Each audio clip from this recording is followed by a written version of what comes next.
नमस्कार। राष्ट्रीय pulse polio लसीकरण मोहिमेअंतर्गत येत्या रविवारी म्हणजे 3 मार्च 2024 रोजी संपूर्ण देशात आणि सोलापूर महानगरपालिका क्षेत्रातही 0 ते 5 वर्षे वयोगटाच्या बालकांना पोलिओची लस देण्यात येणार आहे।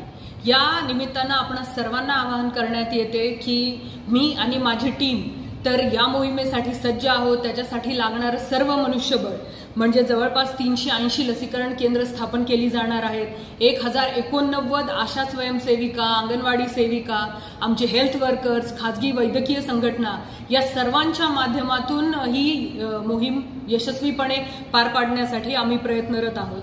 त्याच्यासाठी जे काही लॉजिस्टिक लागतं, लस साठवण्यासाठी एक प्रभावी शीत साखळी लागते, असे सर्व प्रबंध आमच्या माध्यमातून करण्यात आलेले आहेत।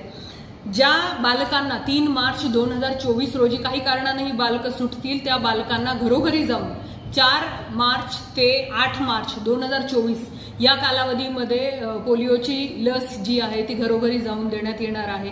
काही बालकं वेगवेगळ्या कारणाने प्रवास करत असतील तर या कारणासाठी सर्व bus stand, railway stations, toll booth, प्रार्थना स्थळ, मॉल्स अशा सार्वजनिक ठिकाणीही पोलिओ लसीकरणाचे बूथ स्थापन करण्यात येणार आहेत। मला आपणा सर्वांना सांगावंसं वाटतं की पोलिओ या आजारामध्ये आपल्याला माहिती आहे बालकाला कायमचं अपंगत्व येतं।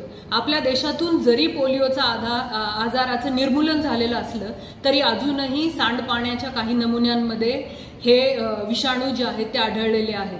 त्यामुळे आपल्या देशातल्या बालकांचं या जीवघेण्या आजारापासून संरक्षण करण्यासाठी एक पालक म्हणून तर आपली जबाबदारी आहेच, पण या देशाचे नागरिक म्हणूनही आपली जबाबदारी आहे की पोलिओच्या विषाणूचा आपल्या देशामध्ये पुन्हा शिरकाव होणार नाही। चला तर मग आपण सगळ्यांच्या संघटित प्रयत्नांमधून या 3 मार्च रविवारी आपल्या सर्व बालकांना पोलिओची लस देऊन या मोहिमेतून एकही बालक सुटणार नाही याची दक्षता घेऊ।